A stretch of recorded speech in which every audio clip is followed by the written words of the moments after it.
Hello guys, welcome to my new video. ഇന്ന് നമ്മൾ തയ്യാറാക്കാൻ പോകുന്നത് താറാവ് കറിയാണ് കേട്ടോ. നല്ല കേരള സ്റ്റൈലിലുള്ള താറാവ് കറിയാണ് നമ്മളിന്ന് തയ്യാറാക്കാൻ പോകുന്നത്. അതിനു മുന്നേ നമ്മുടെ വീഡിയോ ആദ്യമായിട്ട് കാണുന്നവരാണെങ്കിൽ നമ്മുടെ ചാനലൊന്ന് സബ്സ്ക്രൈബ് ചെയ്യാൻ മറക്കരുത്. കൂടെ വീഡിയോ ഇഷ്ടമാവുകയാണെങ്കിൽ ലൈക്ക് ചെയ്യാനും മറക്കരുത്. അപ്പോൾ നമുക്കിത് എങ്ങനെ തയ്യാറാക്കുന്നത് നോക്കാം. അതിനായിട്ടൊരു കുക്കറിലേക്ക് കഴുകി വൃത്തിയാക്കിയ 1 കിലോ താറാവാണ് കേട്ടോ എടുത്തിട്ടുള്ളത്.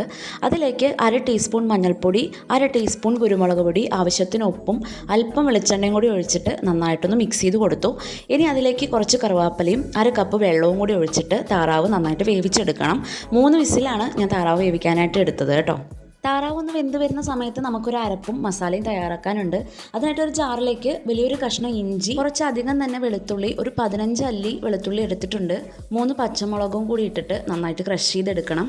ഇനി നമുക്ക് വേണ്ടത് ഒരു 20 ചെറിയുള്ളി ഞാൻ ചെറുതായിട്ട് ഇങ്ങനെ കട്ട് ചെയ്ത് വെച്ചിട്ടുണ്ട്. ഒരു തക്കാളിയും കട്ട് ചെയ്ത് വെച്ചിട്ടുണ്ട്. ഇനി നമ്മൾ കറിക്ക് വേണ്ട മസാല തയ്യാറാക്കാൻ തുടങ്ങാം.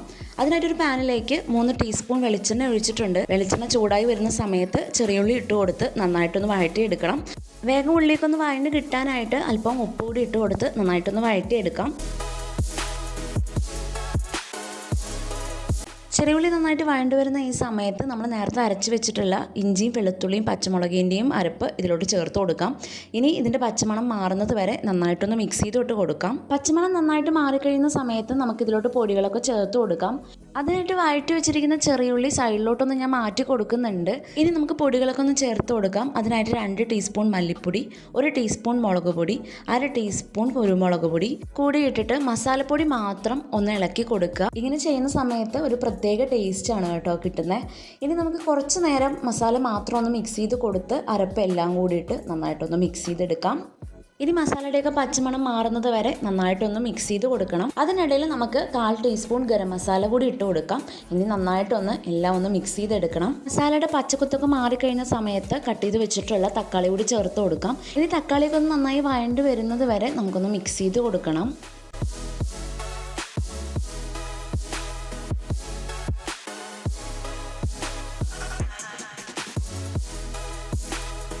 ഇത് തക്കാളി നന്നായിട്ടൊന്ന് വേവിച്ചെടുക്കാനായിട്ട് അല്പം കരുവേപ്പില കൂടി ഇട്ടിട്ട് നന്നായിട്ട് അടച്ച് വെച്ച് വേവിക്കുന്നുണ്ട് കേട്ടോ.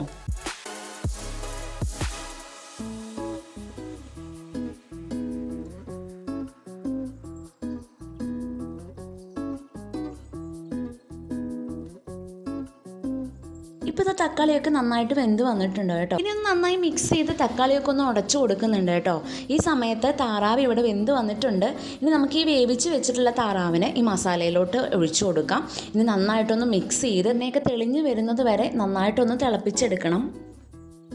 ഇപ്പോൾ ഇതാ നന്നായി തിളച്ച് തുടങ്ങിയിട്ടുണ്ട്. ഈ സമയത്ത് നിങ്ങൾക്ക് ഉപ്പ് നോക്കിയിട്ട് ഉപ്പ് വേണമെന്നുണ്ടെങ്കിൽ ചേർത്ത് കൊടുക്കാവുന്നതാണ് കേട്ടോ.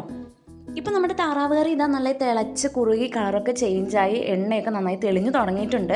ഈ സമയത്ത് നമ്മൾ ചേർത്ത് കൊടുക്കാൻ പോകുന്നത് 1 കപ്പ് തേങ്ങാപ്പാലാണ്. തേങ്ങാപ്പാൽ കൂടി ഇതിലോട്ട് ചേർത്ത് കൊടുക്കുന്നുണ്ട്. ഇനി തേങ്ങാപ്പാൽ ചേർത്ത ശേഷം ഒരുപാട് തിളയ്ക്കേണ്ട കാര്യമൊന്നുമില്ല. ചെറുതായിട്ടൊരു തിള വരുമ്പോൾ തന്നെ നമുക്ക് സ്റ്റവ് ഓഫ് ചെയ്ത് കൊടുക്കാവുന്നതാണ് കേട്ടോ. ഇത്രയേ ഉള്ളൂ, നമ്മുടെ കറി ഓൾമോസ്റ്റ് റെഡിയായി കഴിഞ്ഞു. ഇനി ചെറുതായിട്ടൊരു തിള വന്ന് തുടങ്ങുമ്പോൾ നമുക്ക് സ്റ്റവ് ഓഫ് ചെയ്യാവുന്നതാണ് കേട്ടോ.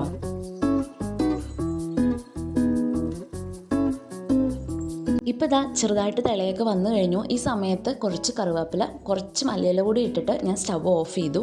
ഇത്രയേ ഉള്ളൂ, നമ്മുടെ താറാവ് കറി ഇവിടെ റെഡിയായി കഴിഞ്ഞു. നല്ല ചൂട് ആപ്പത്തിൻ്റെ ഒപ്പോ നെയ്ച്ചോറിൻ്റെ ഒപ്പോ ചോറിൻ്റെ ഒപ്പോ ഒക്കെ നമുക്ക് സെർവ് ചെയ്യാം കേട്ടോ. വളരെ ടേസ്റ്റിയാണ്. എല്ലാവർക്കും എന്തായാലും ഇഷ്ടമാവും. എല്ലാവരും ഒന്ന് ട്രൈ ചെയ്ത് നോക്കണേ. നമ്മുടെ വീഡിയോ ഇഷ്ടമായിട്ടുണ്ടെങ്കിൽ ലൈക്ക് ചെയ്യാനും കൂടെ സബ്സ്ക്രൈബ് ചെയ്യാനും മറക്കല്ലേ.